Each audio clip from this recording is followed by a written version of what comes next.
Leicester City 2, Manchester City 1. Is this a shock? I'm not so sure. It's a little surprising, considering City haven't lost 2 games in a row since 2016. But let's be honest, defensively, we know they can be vulnerable. They've lost 2 goals. Not a shock. But going forward, what a surprise. Kasper Schmeichel in the Leicester City goal, barely having a save to make in the second half. And City just look a shadow of the team that completely dominated teams last season in every way possible. Leicester City, you have to give them huge credit. Never gave up, got forward at every chance. Actually had more shots on target than City and only 1 less attempt at goal. So it's a surprise, this result, but is it a shock? Not really. A 4-0 victory for Liverpool at Anfield against Newcastle. No surprise really in the outcome. Half-time, Liverpool ahead through a Lovren thunderbolt from just inside the box, in off the crossbar. But the second half really was men against boys. Liverpool with another 3, and as I said, a comfortable 4-0 victory. Defensively, Liverpool again look as though they can't be broken. And going forward, I've still seen them sharper, but 4 goals, you can't complain.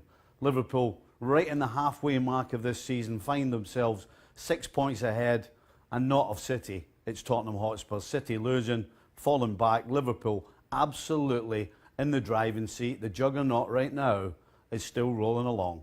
Manchester United with a comfortable win in the end against Huddersfield Town at home. The second win in a row. Well, it should be really. Cardiff City last weekend was a walk in the park. This game was a little tougher, a little more physical, but again a comfortable win in the end. 2 more easy ones. Bournemouth at home, Newcastle away. We could be talking about Manchester United winning 4 games in a trot since the end of the Jose Mourinho era. For Ole Gunnar Solskjaer and the players, this really is a confidence-building run before the big one, in my opinion, coming up the 13th of January. Tottenham Hotspur away. Will they be ready? Certainly they should be confident by then, but will they have enough? We'll wait and see. First 15 games, we were talking about this team perhaps being the best we've ever seen in the Premier League. Rather different tone being set over the last 4. Yeah, well, that's just idiots getting ahead of themselves, isn't it? You know, coming up. We're good at that. Coming up with nonsense like that. I mean, I won't blame anybody here for doing that, but people do get carried away. This is just making for a great Premier League second half of the season, because Manchester City will bounce back. But as we were talking in the show, I was going to say end of the week. I forgot my time frame here. I think it was Christmas Eve. Yeah. Liverpool have got themselves into a position where I think they can consider themselves favourites, particularly if they win the big game coming up against Manchester City. The difference between the sides, and Stevie touched on it there, you know, they had Aguero has missed some games with injury. They've had similar possession to what they've had against most teams, but they haven't been killing teams off. And in December alone, they've lost 12 goals. Yeah. Right. You put that to Liverpool. I'll give you a reference. Tottenham, I think, have lost 8 in December, and that included a horrendous game at the Emirates where they lost 4, and Liverpool have lost 2. Right. There's the difference. Liverpool have lost 2 goals in December while still being as clinical and as efficient going forward. That's been the big difference. The Liverpool train it's chugging along still. It's chugging along. It's doing its job, and when it's not running particularly well, it's still solid. But Man City, when they're not doing it at one end of the field, it's affecting them at the other end of the field. And now you've got Pep Guardiola coming out and saying, we've got to change the dynamic for Manchester City. Why? Why has it come to this? Manchester City, we hold them to such a high standard now because they had, most managers will say, if I've got 8 of my guys at their best on any given day, we'll win. Yep. And Manchester City last year were having 10 on their day. And so they were so good and nobody could touch them. Now we're seeing a little bit of a drop in their level, and everybody else, they don't have that aura around them. Last season, teams were going to play them and they were 1 down before they started. That's not the case, because teams have been getting at them.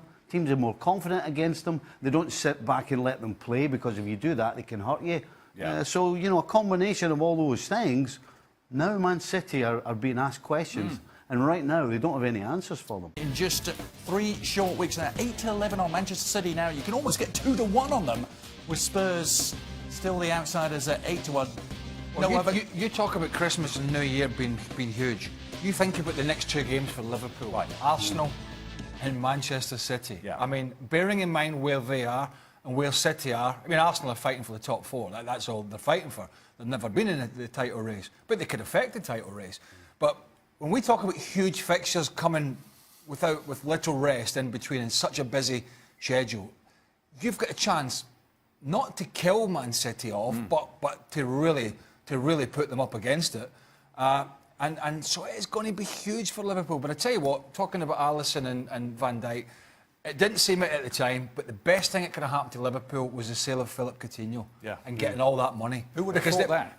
Because you don't get anybody for cheap now, but they have spent it well, particularly on those 2 players. So now, Stevie, let me ask you, sitting here exactly halfway through the campaign, looking at those odds, how confident are you? Jurgen Klopp says they need tunnel vision to get over the finishing line. And that's the key, because they're good enough. They've shown they're good enough.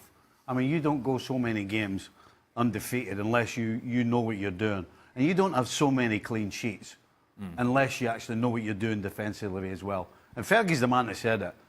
Defence is what wins titles. Yeah. And the way Liverpool's defence is going, 100%, Liverpool absolutely right now are the favourites to get this title. Carlo Ancelotti distinctly unhappy, though, particularly with the red card, saying Koulibaly was subjected to monkey noises throughout the game. We asked 3 times for play to be suspended. They had announcements with the speaker 3 times, but the match continued. We keep being told play can be halted, but when? After 4 or 5 announcements? Maybe we have to take matters into our own hands next time and stop play ourselves.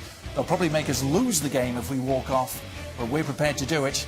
It's not good for Italian football seeing this. Let's bring in Gab Marcotti to the show. Gab, your reaction to what Carlo Ancelotti said following the game, first of all. Well, first of all, I'm glad that he came out and he took a strong stance on this. And you know, you can say that, well, they lost the game, it's easy afterwards, but I think it's important that people speak up. Now they have a protocol to this, just to be clear, and this is what he's referring to, is if you believe one of your players or if the stewards pick up that somebody's being subjected to monkey noises or racist abuse, the FA has people there who are supposed to, initially they're supposed to make an announcement asking the fans to stop, and then if it happens again, they have the power to stop the game. I think in this occasion, it happened, the Napoli's complaints happened 3 different times during the game, but evidently the referee or the fourth official felt that there was enough time between the 2 incidents that it wasn't obvious, or whatever it was, it clearly would have been a lot more effective if they had simply suspended the game for X amount of time until it ends. I think that would have sent a much clearer message. Let's be quite frank here. That absolutely woeful performance at Liverpool came at the most opportune time for Ed Woodward to finally go on the board, Mourinho out, because you look at the run of games and you think, this is perfect. This is what owners and chief execs do. They shoehorn somebody out who's having a bad time, and they usually get them in when they've got a run of games. This has made me absolutely chuckle. Yes, you have to beat what's put in front of you. 2 of the worst teams in the Premier League, by the way, Cardiff City, and the worst team, Huddersfield, the bottom team in the Premier League. And all I've read is graphics of Paul Pogba's goals and his assists, right? Should he not be doing that against the worst teams? Is this some great surprise? Let me ask you this. I mean, really? Do they at least look like they've got more energy over the last... Well, that's an indictment on everybody. And we were coming from a low bar to start I mean, off with. come on. They look as though they're not chained to the post, is what Right. they do. Yeah. You know, you're actually seeing players moving around. You know, you've got Pogba making runs into the penalty box. You've got players interchanging. That's not the things that were happening under Josie. The one thing you can say is they're not chained down. And we keep on coming back to this. So is that an indictment on the players, or is it an indictment on It's not a indictment on Jose Mourinho? Absolutely not. If you've got a guy in Pogba, for example, who's one of his greatest assets is getting in the box, but the way you set the team up stops him doing that, that's an indictment on the manager. Because you know, if he doesn't do what Josie tells him, Josie's the first guy, when he walks back in the dressing room, stick his finger right in his face and say, you do what I tell you, not what you want to do. Well, the manager did make the atmosphere, there is not a doubt about that. However, people should stop getting ahead of themselves. Cool their jets. I mean, you know, one of the world's most expensive and talented midfielders, and where people want to eulogise about him pitching up against two of the worst teams in the Premier League. I mean, really, I'm not having that at all. I'm not having it. He should be doing that week in, week out with a bad manager or a good manager. Let's see what these guys have got when they've got a bit of a challenge in front of them. It's happy days at the moment, but let's see it when it's the real deal. Emery said it was a tactical decision to take Mesut Ozil off. So if you can't shoehorn your most talented player and your highest paid player into any system that you want to operate against one of the less financed teams in the Premier League, against Brighton and Hove Albion, then it's clearly only saying one thing. That I need to get Mesut Ozil out of this club sooner rather than later, because I'm going in a different direction. I had more of a problem with Lacazette coming off. Yeah. Even if you're changing shape of the team, because between Lacazette and Aubameyang, they're getting a good bunch of goals for Arsenal. And, you know, I was more shocked with that than I was taking Mesut Ozil off. If you want to beat Brighton, in my opinion, you play open attacking football. Yeah. Because that's not what they do best. So why are you taking off one of your main players that does that? Was Ozil doing enough in the first half for you? Well, he wasn't the only one. He wasn't the only one who wasn't doing enough. The problem here is that I think clearly Unai Emery wants to go in a different direction. Right. So it's going to be difficult to make the right decision to get the guy off. What's he, 300,000 a week? Yep. It's going to have to be a Champions League team. Yeah. I mean, it's not going to be easy, but you seem very frustrated here. I wish Unai Emery would tell us what's enough. Yeah. I wish we had some idea of what Ozil has to do enough of to stay on the field. It's tactical. Is he doing enough? He's not doing enough. So what is enough? I wish we could understand what enough is for Ozil to stay on the field. Well, it's more than what he's seeing against one of the bottom half teams in the Premier League. I think that would be. He's not getting enough value for money, particularly in games where against poorer opposition. He's just not seeing enough pizzazz. He's not getting on the ball and making chances and doing things that but give him a World Cup winner should. Saying give him like 65. Give him a run of games. Yeah. Listen, as a professional, to be at your best, you need a run of games to get your fitness up, get your confidence up, get all your other stuff up, get playing with your team. When you're playing half an hour, you're playing 60 minutes, or you're not playing, you're not in the squad, how is Ozil supposed to get in a position where he can show, well, Unai Emery, what he's actually got in his locker? It's unfair, in my opinion. As we welcome you into a Boxing Day edition of Extra Time. How's your Christmas going, gents? Having a good one? His is not going so well.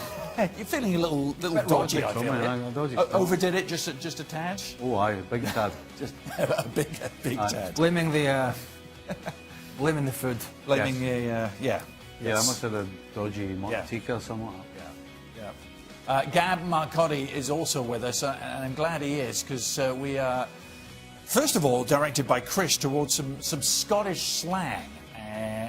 I would love to bring Gab in on this. I'll go and ask him, but you ask him first. Well, I'd like you to ask him. Give him the phrases. Right, I'll give you the phrases. Gab, what does hod your wheesht mean? Hod your wheesht. Hod your wheesht? Yes. I'm not familiar with that term. Care to enlighten It me? means keep your trap shut. Gab, what does I dinna ken? I didn't ken. I don't know. Is there a parrot in there? Correct. Well done, Gab. I can't do it justice. That's 1 point for Gab. Yeah. 1 out of 2. Oh, he did. You got that, did Give him the next one, he? Stevie. Did he get that right, or did he just say, I don't know? Whichever. No, I whichever way know he what has it to means. Stevie, give him the next one. Go on your cell. I'm sorry? Go on your cell.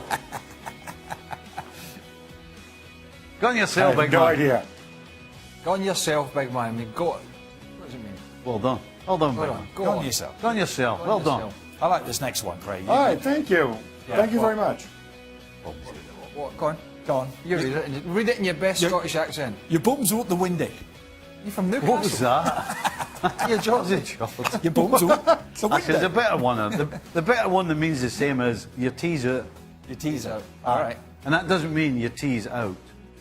Any ideas, Gab? Gab, what did you... If I say to you, hey, your tee's out. Is it your fly is open? No. No, It should be. I'm sure Yeah, there is you're one for done. that. There's nothing for you. Your tee's out. No, you tease out. Nothing for you. Last one, Craig. Give him one more. Peely Wally. Scran. I've not heard that. I've heard Peely Wally. Peely Wally Scran. Excellent. Feeling a bit Peely Wally. Grand. What's he doing? What he done? I don't know. Two different things. Oh, is it? Is that two different phrases? Peely Wally. It's very much a Scottish and I'm Irish not affliction. sure. Nothing to do with the Spurs midfielder, no? No. Peely Wally. No. Yeah. No, what? Like, if you're a ginger-haired, pale-faced Scotsman, Yeah. you're not looking very well. You're a little pale, a little white. Somebody would say to you, oh, you're a bit Peely-Wally today. Peely Wally. Aye. And the last one, Scran, I would suggest is more Scouse than Scottish Scouts, maybe. You Scran always is. said You know what Scottish Scran Scouts. is? Get out of here, yeah? Scran? No, that's Scram. Oh, Scram, yeah. Scran is. Scran. Go and get some Scran. Oh, food, yeah? Aye. Get it down here. Get some Scran down here. I don't know if you can say that Scottish, or will we? All right, Gab. I think we've got about 1.5 out of 5 between us there, so we'll Yeah, we've not done too well here. we'll move on. Tom wants to know your thoughts on the supposed Mo Salah dive. I'm not supposed about it. It's a dive. Well, he says it's a soft pen, but I feel Dummett's fault for putting his hand on Salah's shoulder. 99% of players go down in that situation. You see him giving his normal fouls all the time. Why should it be any different when it's in the box? Has Tom got any point here? Puts his hand on his arm, not his shoulder. He does put his hand on his arm. If I put my hand on does he fall off Bit his chair? different. No, he doesn't. Yeah. No. Push him, he might what- fall off. The worrying thing is we're getting to a position now where it seems like the majority these days are accepting that that sort of contact is a foul. Yeah. I mean, really? It is still a contact sport, is what you would say. Well, that's all they say, but the way it's been refereed, Right. you wouldn't think so. Go on, Gab. Stevie, Yeah? by the same token, think back to your coaching days. Pretend that your coaching days were in the present. If you see one of your defenders putting your hand on a striker, putting his hand up in the penalty box, I you would get tell him not to annoyed do it, because yes. you Yes. would put yourself in a... Exactly. I agree, yes. So they Yeah. know that if your hand is up and the guy goes down, there's a good chance that he's going to convince the referee that somehow he was knocked off balance or whatever else. So you just don't do it. I would suggest that within any game, in any league, there's probably 20 or 30 occasions that from a set piece or a corner or a free kick or open play, when a ball is fizzed into the box or a player runs in the box, there is hands on players all the time. Yeah, hands come up as a natural part of the game. yeah. don't they? It's not necessarily a pushing action or a pulling action, Right. which it has to really be for it to be an offence. A hand on a player is not an offence in itself, but a pushing action is, and a pulling action is. But Stevie's right. Everybody out there, or a lot of people out there now, want this to be the norm. And I've got some sympathy for the referees. Yeah. Because it's becoming tougher and tougher across the whole spectrum. I'm 100% with Gab, though. Yeah, It's what the did you first used thing to- I would say, because I'll tell you why. It's the first thing that Ronnie Moran Yeah. would say to me. Because he'd say, well, did you pull him down? I'd say, well, no. He said, well, did you put your hands on him? I'd say, yeah. He said, well, there you go. You run the Your own risk. fault. You run the risk. Correct. You're giving the referee an option. But again, as much as I agree with what Gab's saying, I think he's saying it's a penalty. Are you saying it's a penalty, Gab? I'm not saying that it is a penalty. I certainly saw he went down very, very easily. But I can also see how, in a context like this, when the referee sees it, he may well give the penalty. So you don't want to put yourself in those situations. Sounds And like by the he's way, saying it's a penalty. let's just be clear on this, because I've heard some people here talk about, well, with VAR next year, this won't be an issue. With the VAR protocol, at least the way it's been implemented thus far, VAR exists to go and determine whether there was contact. It's still up to the referee to determine the actual severity of the contact.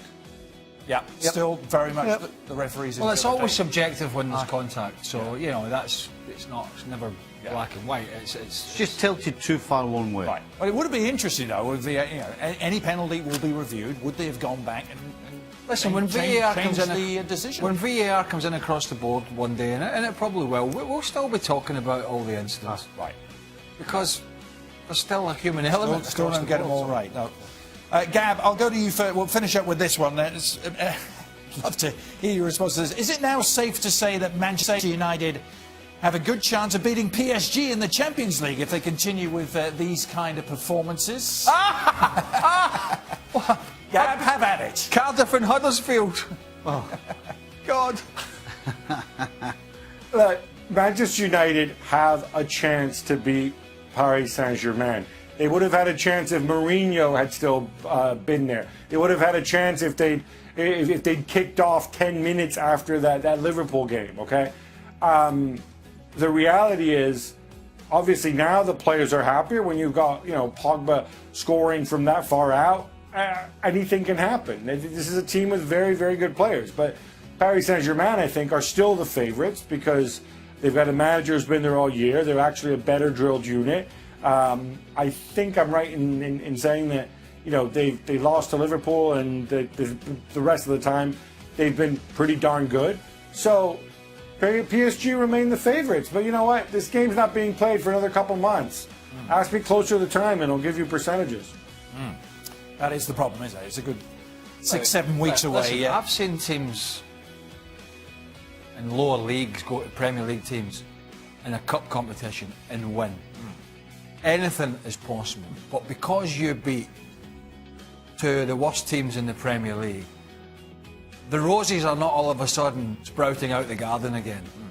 You know what I mean? That's what, people are just off the rock. And the question is not only do they have a chance, but they now have a good chance of beating PSG, Steve. Well, if United can persuade either Cardiff or Huddersfield Town to hijack the PSG bus on the way to Anfield, on the way to Old Trafford or wherever, and get changed into the gear and turn up and play for them, then yes, they've got a chance.